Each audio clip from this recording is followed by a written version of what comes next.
Bears got the best of me. Said bears on my fantasy. Said bears ain't what I like. We do it all night, all right. Bears that don't discriminate. I take a carbon chop to circumnavigate. Steal my heart and let it percolate all night, all right. Bears got the best of me. Said bears on my fantasy. Said bears ain't what I like. We do it all night, all right. Bears.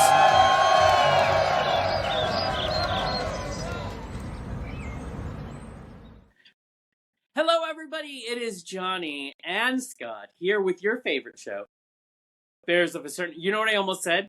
The Queer Centric. Bears of a Certain Age. And that's what happens when you're a bear of a certain age. Your mind. Your mind. Second thing to go. Right? The second thing to go. How are you? I'm good. How's your week going? Good. I went and saw my family for a long weekend. Spent about 3 days over there, and it was good to see. Took my dog. She spoiled my mom spoiled my dog rotten, and so now I've brought home a brat. But you know that's what you're supposed to do when you have grand dogs. That's what you do. Exactly. Well, I'm feeling very, very sad for you all weekend. So, because I knew you were away, Yeah. and I knew you were going to come back, and my Christmas movie started on Friday, so you're just screwed for the next 2 months. I'm going to start sending you memes every day, and do you know, we're going to have so much fun over the next I thought 2 of you when I was visiting my mom. So my mom and my sister made me watch a Hallmark movie while I was there. And I have never felt more tortured. It was awful. It was worse. Also, let me just say, one of my things I hate about Hallmark is it's not real. So there's this whole thing. These people work in the dead letter office, and one of the employees is Miss Special Delivery, which apparently is a pageant that the Postal Service throws. I'm like, none of this is happening. None of this is real. It was, and of course, like they have the main guy, you know, you have to have the love and almost kiss, and then you kiss at the end. And this guy's ex-wife had run away to France to be a poet. I'm like, I'm going to throw up. This is the grossest romance bullshit. That's our Hallmark kickoff weekend. I like it. Exactly. I think. Well, who's your friend there, Jonny? I want his shirt. Oh, we're not going to talk about him. We're just going to have... No, just kidding. 60 days, by the way, till Christmas. Shut your mouth. 60 days till Christmas. Gross. Yeah, it's fantastic. So, this is my lovely friend Dave. We met. I was doing the main stage at Spokane Pride, and he was the sound guy, and we just had a blast. Just so much fun. And he's here because, what would we call it? On the it's not a spectrum of queer, but on the queer... punishment? Yes, you are that. I'm usually described as heteroflexible. Oh, I've heard that, yes. So, I like that.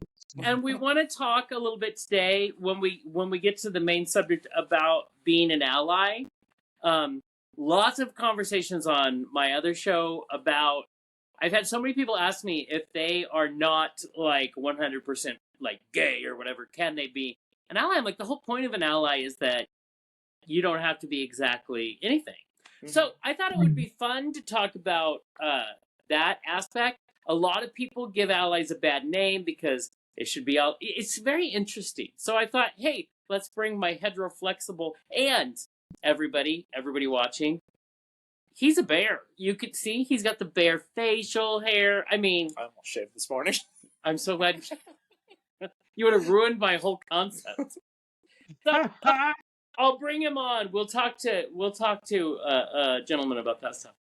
But before we get into that, you had some things you wanted to talk about. Well, yeah, a couple things, Palm Springs related. Since our last episode, we talked last episode that Leslie got a star the week before. I finally got my intel back on that. They had over 250 people show up. It was a great ceremony. Leslie's sister Cricket did the presentation along with Dell and Emerson. Right. And just a great turnout. Cheyenne Jackson was there, and I guess did not say one non-foul word every 10 seconds. I guess he just tore it up and was cracking everybody up. Oh, I love it. I just want to say that went really good. But this weekend is Palm Springs Pride, and we were going to try to get our happy butts down there, and unfortunately, it just didn't make it. We'll be there But next year. There you go. Yeah. Next year for sure. But we want to wish all of our friends in Palm Springs a big happy Pride because that's happening I think it starts Thursday and goes through Sunday. It's going to be so fun. All the bars are having something. They have the stuff on arenas. What's your favorite places to go when you're in Palm Springs? What's your favorite? Hunters bar? is my number one. Hunters Is yes. I love a good. Well, I enjoy the tool shed, which I know for a lot of people is too scary for them. I enjoy the tool shed, and then of course the piano bar. Listen, I could spend the whole day on the strip in Palm Springs. I just love it. You know, take me to the go-go bar, take me to the boys. It's just there isn't anything. I follow Hunters on Instagram. They have so much going on because of Pride. All of the places have so much. The other thing I love is that it's still warm down there. Exactly. And we had our first snow yesterday, and it lasted 7 hours. And you're kidding me. I wasn't happy about that. I was pissed off. And it's not like winter doesn't officially start for 2 months. So fuck you, snow. 60 days. See? Oh, it's awful. But the only good thing was it's still too warm in the ground for it to have stuck. Like it's stuck on the grass and on the trees. But right. I can't help it. Once I see snow, I'm pissed. I turn into the Grinch. Pisses me off. So I guess Palm Springs right now. Yeah, I took my last official fall pictures yesterday and today. Oh. The leaves are gorgeous, but they're starting to fall off fast. We're like turning hard. We're 72 degrees today. Monday, the high is 48 degrees. So they're going to all be done by next week. Just last weekend, we were in the 70s, and then it dropped. We're going to go down. It was 34 this morning. What? It's crazy. And I'm actually surprised we got snow before you guys, which is also... Yeah, I was too. Yeah. Ohio should get it before us. That's all I'm saying. Not fair. That should be alone. Now, we talked, so I know that like you love the holidays and the Christmas movies. Did you say, last time we were on, did you like snow? I like the looks of snow. I don't like I can't drive in it or things like that. And I don't like when it starts to get ugly and brown and gray. So no, I don't like that. But the first couple of days of snowfalls can be pretty nice, I think, if you get it plowed out.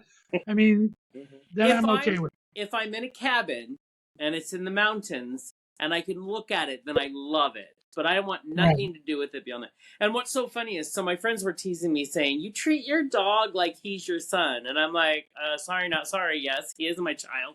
And what's so funny is he loves snow. It's his favorite thing in the whole world. And so I have to try to be like I was taking him for a walk today. And if there was any snow on the grass, he needed to roll around in it. So my child loves this shit. He probably loves Christmas too. This is such crap. Like, I love the little puppies that bounce around in the snow because they're not used to the cold hitting the bottom of their feet. Yeah. So they jump up and twirl around. And if they he could bury cute. himself in snow and run, that would be his joy. It's the only thing that makes me tolerate snow. Yeah.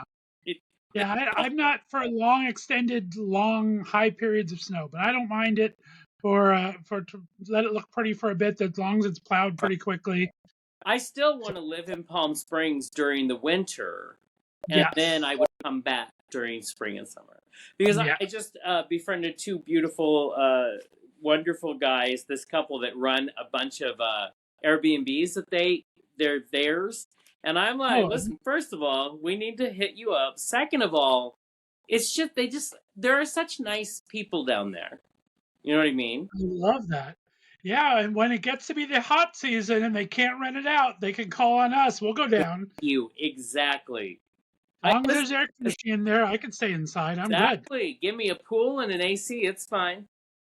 Chill Bar has a little water spraying down on you. I freaking love Chill Bar. Have a cocktail and it'll be great. My favorite places we've said. What are your favorite places in Palm Springs? My favorite is actually Quads right next door to Chill, just because I love Paul and Steven, and they do that filmmakers gallery, all the movies, and they do show tune karaoke. And I'm just such an old gay, so That it's is like my I love favorite place. Except that when you go in there, I'm sure you realize there are a lot of younger people in there. So we don't have to feel very, it's not just the old gays anymore. No, not anymore. You're right. I do love that's a really good one. I agree with that. I Yeah. haven't really run into a place there that I don't enjoy in Palm Springs. Exactly. Now, Tool Shed for the Bears is not. It's too crowded for me, so I understand why it's scary because it is such a small little bar. They've added the patio in the back, but it's still pretty small. It's the Barracks on the outskirts of town. It's not on the scarier clientele, but it's huge. So I like the Barracks a little more. Well, I enjoy when they open the door and I'm like, that man's naked, and I'm like, okay, I'll be here. And my friends are like, oh my god. I'm like, go wherever you want. I'm good. Just leave me. I was looking at what's going on for Palm Springs. I think for the Barracks on Saturday, they're having their rough sex party. So there you go. Yeah, Barracks is great. There is not a bar, like I said. It doesn't matter the spectrum of what kind of bar it is. I'm there. I'm here. Right. And of course, we know a lot of wonderful people down there. Have you, Dave, ever been to Palm Springs? Not in my adult life. If you wonder where you fall on the spectrum, go to Palm Springs. What was it? You'll find out because you'll have every opportunity you want. There you go. Because that's down in California, right? Yes. Yeah, I went through there. I enjoyed the Hollywood video. That was great because I got to rent the Austin Power videos as a child. That was so long ago. But videos? What? VHS. Yeah. But I was a manager at Hollywood Video. I remember. I was in some retirement home down there. Retirement City. Palm Springs. Trailer parks. No. It was a different one. I think it started with an H. Huh. I don't remember. It was forever ago. Yeah. Well, go back. First of all, just go back because it's a fun time. Just fun. And the level of fun you want to have is whatever you want to do. There you go. Yeah, and then you'll find out. You're a sound guy, Dave. Talk about the sound at these festivals like that. You work with Jonny and Pride. Palm Springs is huge. What kind of a nightmare are these bigger festivals? Well, honestly, I've got it easy because running Pride, we contract out all our sound system stuff. Yeah. So this company, I think it's VIP here in Spokane, brings that in and they set up our stages. They've got their big sound mixer. Most of my job is making sure the drag show has the right sound played at the right time. Yeah, let's just... Let me rephrase that. Play the song they gave me for their show when they're up, and then they stare at me like a deer in headlights going, this isn't my music. Every time. That was our nightmare. Every time. Yeah. And drag queens have their own organization, which means they don't organize anything. They don't. And listen, queens, I love you, but wow. I love our drag queens, but I love when they give you the tape and say, just hit play. And you hit play and it's like, no, that's 2 songs too far. Wait. Exactly. You handed it to me You here. told me to hit play. Yeah. That we ran into that like all day long. We had the drag queens from out of town send me music files, and they mislabeled them backwards. So the second song was labeled as the first one, so I went to play it, and they're like, no, it's supposed to be a surprise. And it's like, you labeled it wrong. And the thing about Palm Springs Pride is they bring in the big names because, first of all, they're adjacent to LA. And second of all, the queens have time because it's an off season, really. Oh, yeah. And so they get some really good names. So, and all of the hotels tend to have their own, I was there once for a bear festival where Martha Washington came and sang for us. And it was just private party. And I'm like, it's raining, then bring it. And she was amazing. But so there's so many names in town, especially if you're a bear of a certain age, that it's amazing. I need to live there. Did you hear who the headliner is? Did we talk about the headliner this year? I don't think so. Idina Menzel, my Broadway boy.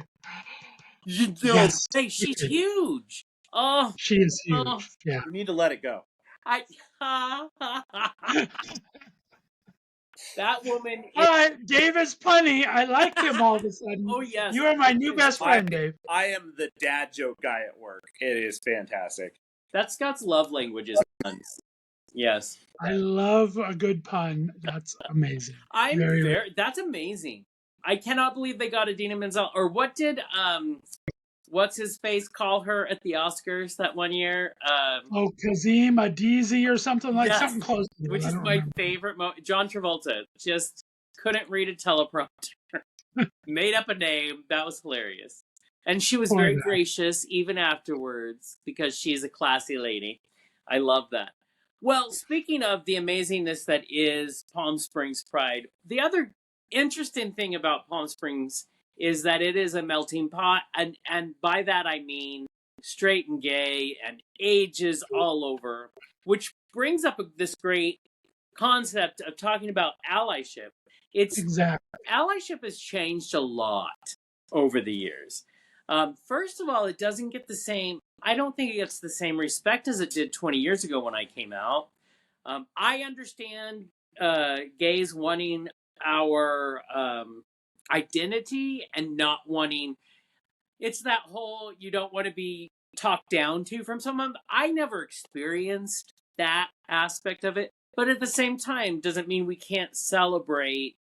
The only way we get anywhere, I say this to a lot of young gays all the time, the only way we make any progress is if you have someone outside of your realm on your side. That's the only we get nothing done in DC unless you have some of the Republicans jumping on with Democrats or vice versa. You know what I mean? So I see allyship as something, I mean, huge. And go ahead. Well, I think the age gap has a lot to do with it now because so many of the younger people, it's just natural. It's not an issue for them. So they don't understand how important allyship is to us gays of a certain age, right? We look to form those friendships, those partnerships, and they kind of help us with our identity. They help us feel safe in situations we might not be familiar with. But the younger gays, they'll go out to straight bars, gay bars, whatever, and have that equal ease no matter where they go. And it is this interesting, like, I celebrate that for them because that's a growth in the community. Right. Okay, that is available. But you and I think about back in the day, people saying, why is don't try to make it political. Well, just by existing, we were political. We had to. Exactly.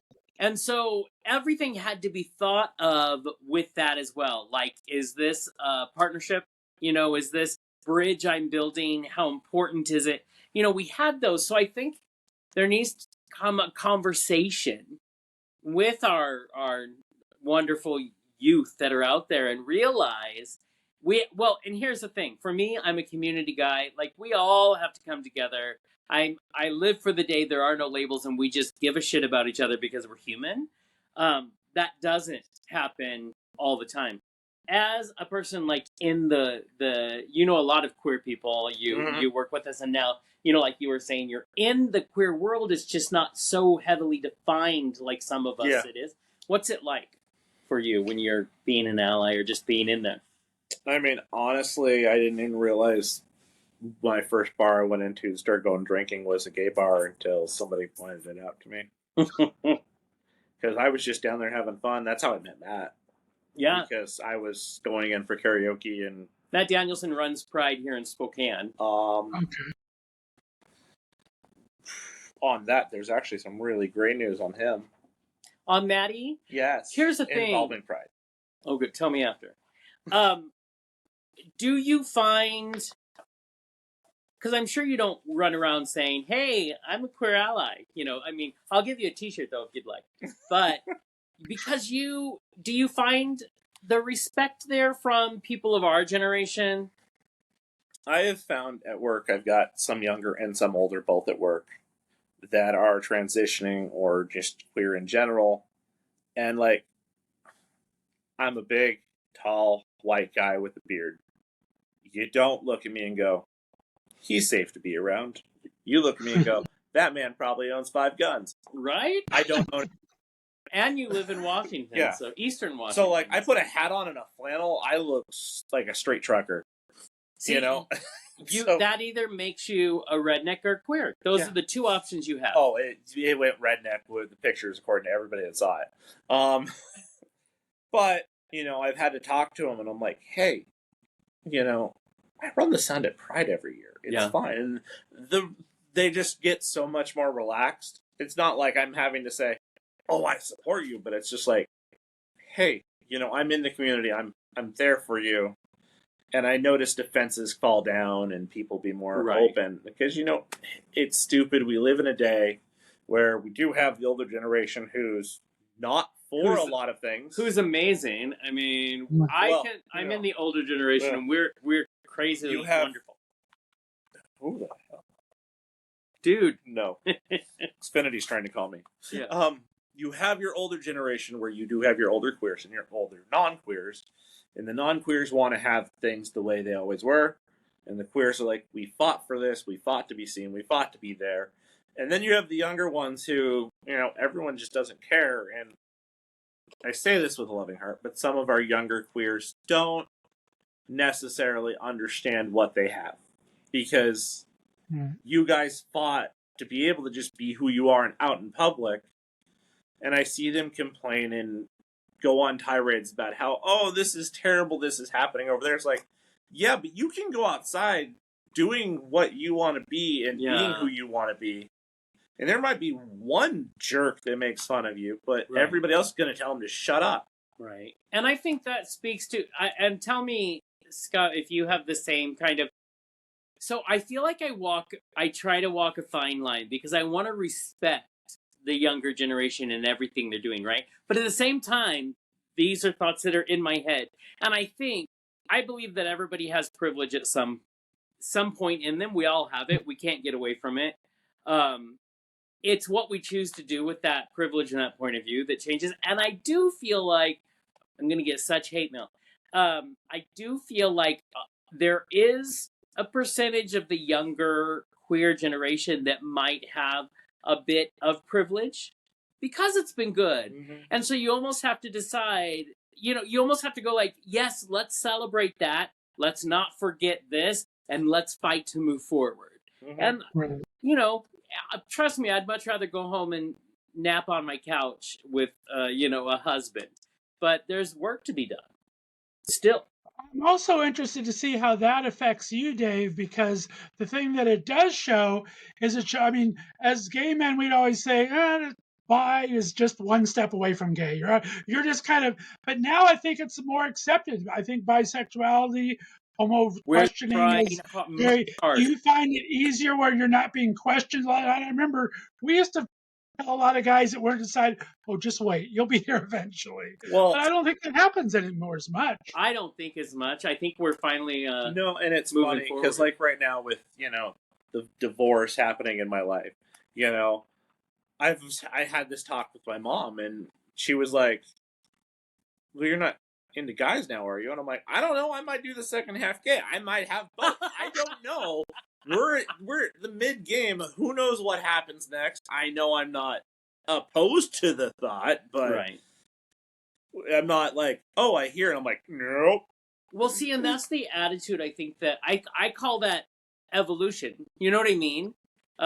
Finding more people who are like, hey, I'm somewhere here, and not have to define what that is. Well, this came up at our Pride Board meeting the other night where we were discussing. I don't remember. Somebody said something. Oh, we were talking about the Empress for one of the courts. And they were like, well, who's the Emperor? And they're like, well, I don't know. And I'm like, I thought the Emperor was Cusco. And that broke everybody because Emperor's New Groove. And they all looked at me going, I thought you were the straight one.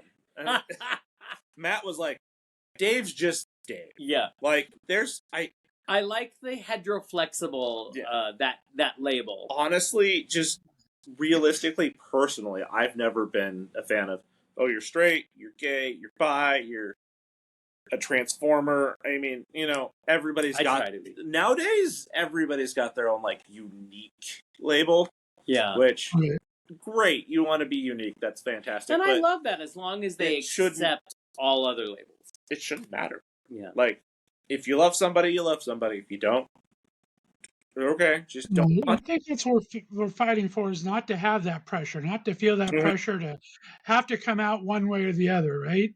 Yeah. And that's the one thing I do feel good about the younger generation, where They don't care. I'm not going to label them. They can be whatever they want. Yeah. And it's nice to see that. So I'm glad you're not feeling that pressure either way, because that always, I know it's in the past, it hasn't been that way.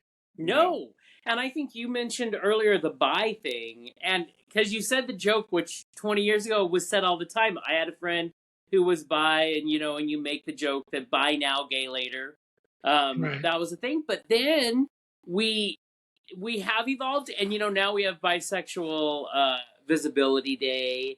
And then we have people like Zachary Zane with Boy Slut talking about the realistic aspect of him being a bi man. And there's so many more, there's so much more to the bi spectrum.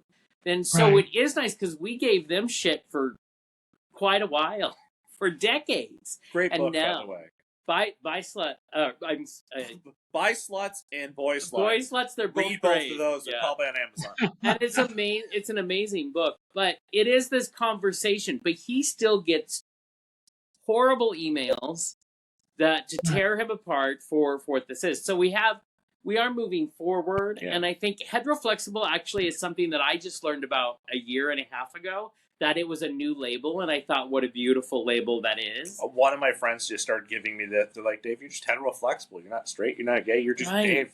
You're heteroflexible. I'm like, all right. And I find that in our generation, it was definitely more like, listen, I was exhausted enough to come out as gay. Like, I don't have the strength in me to be anything else.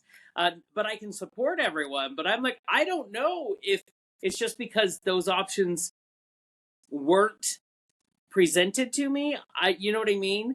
I just right now this is just me, and I will support everyone. And I'm just gay. It's boring now. I'm boring gay. Yeah, and I think that's where the controversies went to. The sex, we've kind of pulled the sex out of the equation for the controversy. Now it's pronouns and he, she, and it's like we've just changed the argument, which makes it even more ridiculous than I thought it ever was before. It makes it more complicated too. But does it? Because here's the thing. The pronoun side of things. No, but that's what I'm saying. My dad named every single car we ever had, and that was just, this car is Nelly. Fucking get on board. I'm just like, why is it so hard when, people will name different, and it doesn't matter. I think we like to get stuck in details because then we don't have to deal with the actual issue. Right. As humans, we want to categorize things, and that's where a lot of that comes from. Yeah. It should be just Jonny, Dave, and Scott. There you go. Sorry, don't have my glasses on so I couldn't read the name. Oh, I know. I know it helps. It's right there, so you won't forget. Yes. And I mean, I know that as we get older, it tends to be, as people get older, they get more stubborn. And so I am determined every single day as I hit, 60 and 70 and 80, that I will always work to be Maya Angelou. When someone tells you who they are, believe them. That's my only job. Is fine. You want me to, I don't care what you want, but do you follow the Stardust, the handyman? She's a trans. I do, yeah. Very much. She had a video recently that talked about how it's hard for her, even being a trans woman, because she doesn't even feel like that's where she is. And so she felt like she wasn't allowed to kind of evolve as things changed in her life because she needed to represent so much. She's, she still identifies as trans and as a woman, but she also identifies as non-binary, and she's just finding where her comfort level is, but we don't let each other evolve. You know what I mean? Well, and the thing is, we've always had the cure for it. Cure is a bad word. Right. We've always had the way around it, and it's the same today as it's always been. Get to know these people, right? Go out to the gay. Once people get to know who we are for who we are, it doesn't matter. Then the labels fall away, right? Exactly. We don't have to worry about the labels once we've hung out. We went bowling with somebody, or we went and had a cocktail somewhere. We went to a pride festival and sat in the grass and listened to a great concert and a great drag queen. I mean, once you're part of that experience and you have those experiences with people, then it is what it is. It's an experience, and it's usually a lot of fun. Yeah, and you can put a face of a monster on anybody that you're afraid of, but like you said, that mask goes away and they just become who they are. You know, Right. like I've mentioned many a times, my homophobic coworker, who till this day will say, "I don't know why, but I enjoy you." Like it's like he has to reluctantly say, you know, God wants me to hate you, but for some reason I enjoy you. But that's all we can do. Back in the day when we were fighting for marriage equality, it was all about telling the story, telling our story to be human and not make Right. it about all the things that, you know, our politicians want to make us about. Like I said, we're political just by existing. You know what I mean? Exactly. Yeah. Yeah. Well, I like that conversation. Like I said, I think I love having allies, but I just wish we had our friends, right? Right? Allies, Yeah, it's kind of, I just have my friend. This is my friend Dave. exactly. This is, I don't have to say whether he's gay, straight, bi, Right? Also, homosexual, whatever, right. What's flexible. so great is you don't have, just a lesson for everybody who watches our show, you don't have to be any sexuality to be a bear. There are Right. women that are proud part of the bear community. You know, so we are for everyone. Bears are for everyone. And I'd like to say yes. And I have specific ones that I would like to connect with. So just let me know. There you go. But yeah, Yeah, anybody you can can never assume just by association who or what someone identifies as. It's just get to know the person and all will be revealed. Exactly. And for me, that's how I approach dating, hoping that all will be revealed. So you Scott loves puns and I love dirty. That's how this works. I love it. But what would you, if you have advice for other people within the queer community, allies or what have you? Honestly, usually it's being nervous is the biggest problem. Is like you're afraid to throw your stuff out there, do your things. Yeah. Live by the motto I live by that my father taught me: 5% confidence, 95% bullshit. Some people say fake it till you make it, but no, that's not faking it. 5% of that's you have confidence in your bullshit to get you where you need to be. Right. I wouldn't be sitting here in this chair if it wasn't for me reaching out to Matt to help him with karaoke at the bar when he was doing Disney karaoke, which then led me to be his tech guy, which has gotten me to do runs out at the Pride festivals, which introduced us. Yeah. Which, and then, I just, on the podcast, I just kind of invited myself last time, and this time I was like, when's your shows? I'll show up, because I love watching, because it gets me out of my house, and also, gets me going somewhere else. Yeah. Which, honestly, only 5% of that's confidence, because it's like, oh, I'm going to text. Oh, they didn't respond. Yeah. Shit. They hate me. Well, I think us being in entertainment as long as we have and in media as long as we have, that's really the same thing we have to do. 5% confidence, 95% just faking it, Exactly. putting it all out there. And I think that's smart. And I think you mentioned something else that people need. Don't be afraid of new experiences. No. You know what I mean? Go out there, meet people you wouldn't normally meet. Go do something you wouldn't normally do. Don't get so caught up in all the rules we give ourselves. Yeah. So I heard he had a clown on his podcast, and I immediately invited myself. The best clown ever. Yes, I invited myself to that podcast, and we are talking, by the way. I know. I like that. She's talking about me now. See? And that's the thing. That's how we do it. Be unapologetically yourself. Yeah. Well, it's also come up a couple of times with a couple of different of my guests on my other show. We've touched on it a few times over the last couple of weeks, that it really is anymore not about any kind of thing for anyone else. It's chasing your own joy, right? Mm-hmm. What makes you happy?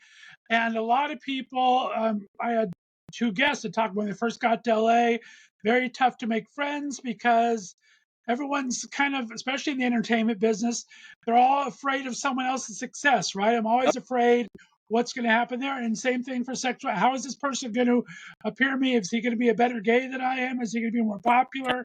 Once we start living for ourselves and kind of just accept ourselves and just have that confidence to be who we are and just live for the joy of the moment and things that make us happy at the time, That's going to make us a lot happier most of the time. I kind of want a Mean Girls T-shirt now that says "I'm a better gay than you."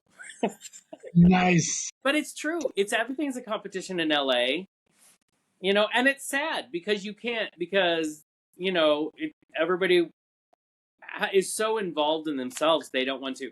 I think the music aspect isn't as much as the actor aspect can be, but Right. yeah, but yeah, And it's a very much an East Coast, West Coast thing too. I have a lot of my Broadway people on. I have a lot of my LA film and television. Broadway is a close-knit community. They're helping each other out. They're doing changes. They're talking in the dressing room, hanging out. LA is very on their own, kind of, let's all go study my lines over here. I'll do that. And I'm afraid of this person's success. Yeah. Broadway, they want each other's success. Yeah. They love to help each other out. They love to be there. It's a smaller community. Yeah. Theaters are smaller.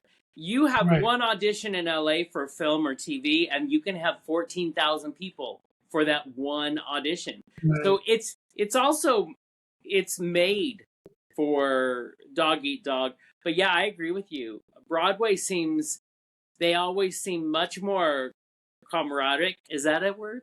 They like camaraderie more. And so, and listen, I support all the creative, but I have said time and again, my time in LA, what I learned is I can get more done collaboratively in the Northwest because no one wants to collaborate down there. You know, because everybody's like, well, what am I going to get from this? And what am I? And I'm like, what the? You know, and I'm old school, and I like collaborating, so... That actually leads me to one of my favorite pieces of advice I've ever been given. Well, I've read. And I know kind of a touchy author. His name's John Maxwell. Runs a super church. Helps out Amway. All that stuff. But one of his books does talk about the question you should always ask somebody is, who do you know that I should know? Oh, yeah, that's a good sales tactic. That is...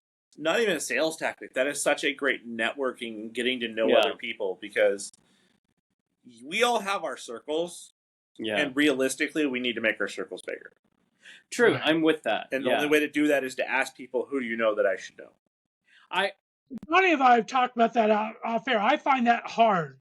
You can do a little bit. I mean, you find it hard too, but it's like, I know people that know a lot of people, but I'm afraid because then you kind of feel like you're stepping on that toe and you're trying to pull away from it. You get to be a certain age because I love people, but also I hear that and I'm like, oh, that makes me tired.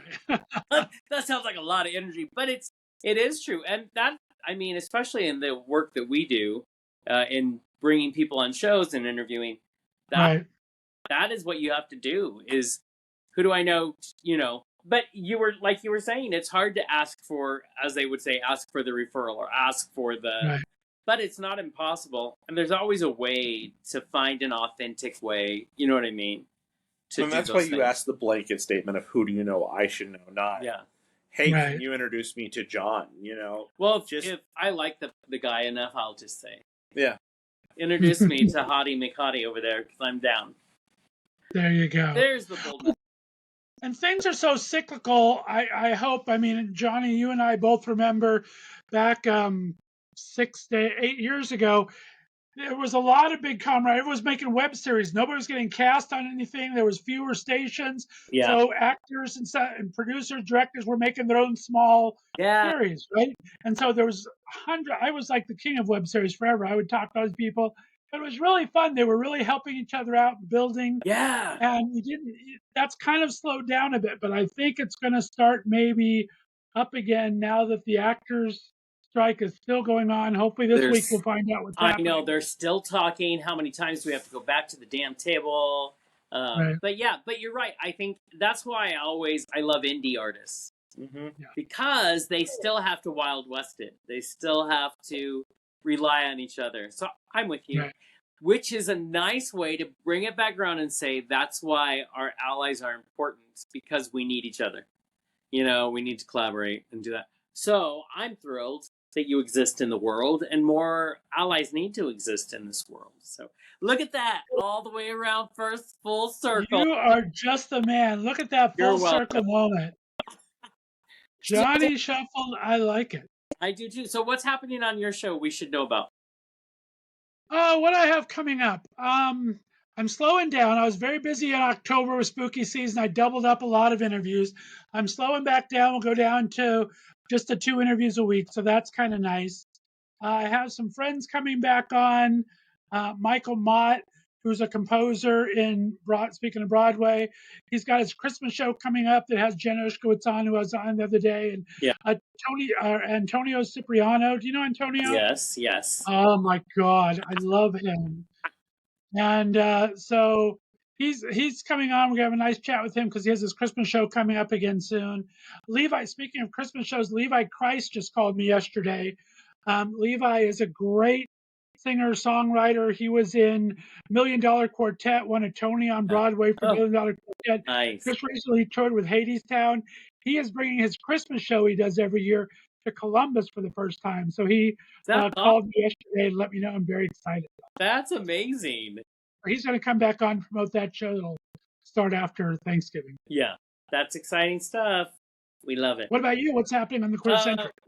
I do not know what happened to me, but I'm really into the authors. I'm really into the book people. Mm-hmm. We have a queer author, Matthew Pippin, coming on, and he just released a week ago his book, 9 Strangers, and I'm just 20 pages from finishing. He's done an amazing job.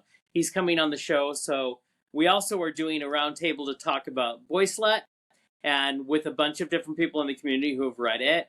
And we're going to have that very important conversation. We have one of our shows. We're at one of the amazing tea shops in town because Lunarium, which if you follow the Queer Centric is a place we do live now and then. We're doing a live tasting of tea because I made the mistake of insulting tea drinkers.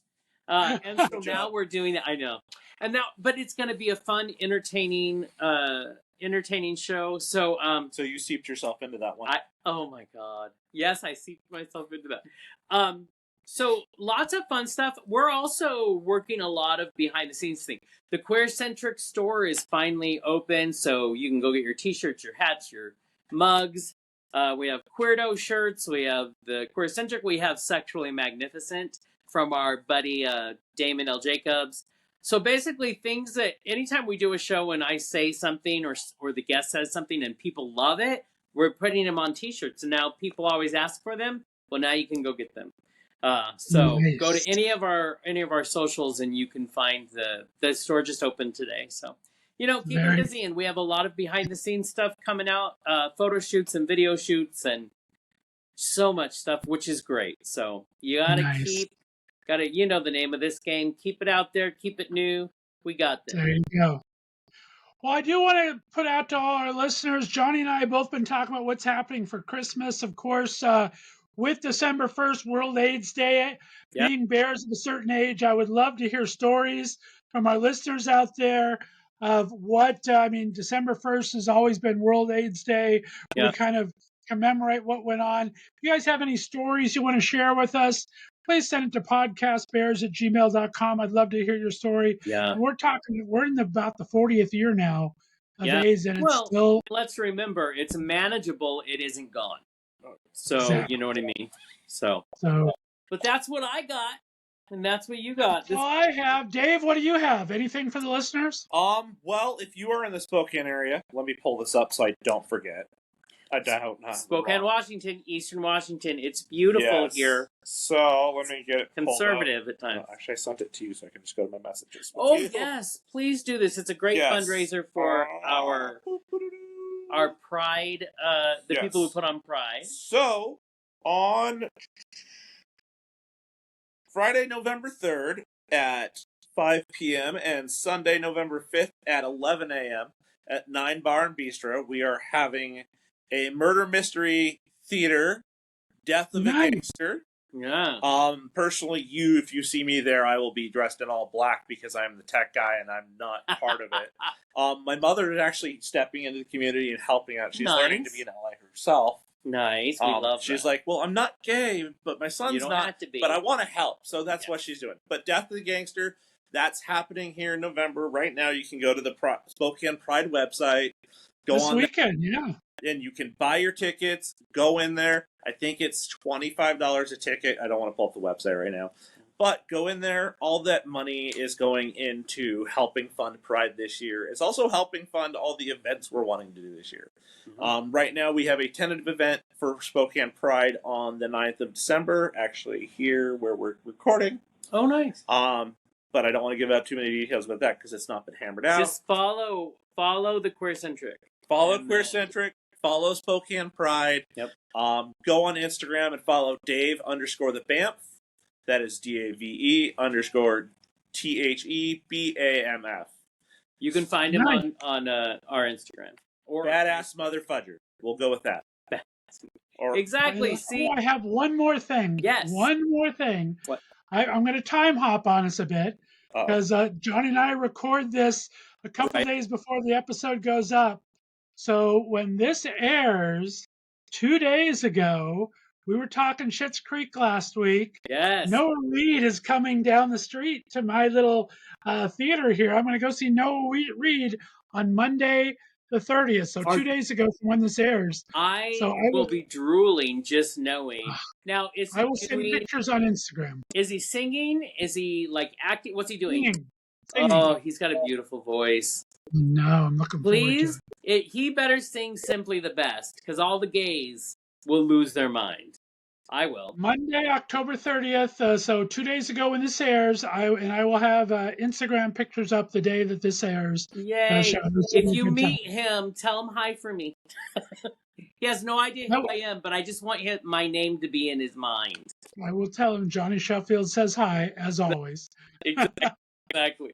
Well, this All was right, fun. guys. This Yeah. was always fun. Thanks for tuning in to Bears of a Certain Age. Be sure to check out on Instagram, on Threads, and email us anytime. Yeah, please do. Podcastbears@gmail.com. Thanks, Johnny. Hey, see you next time. Bye. Bye. bye. Hey guys, it's Scott from Bears of a Certain Age. Surplus is here, the new gay dating app exclusively for us mature men. Johnny and I are excited to have them as our premier community brand partner right here on Bears of a Certain Age. On the Surplus app, where older is always bolder, available now on both Apple and Android phones.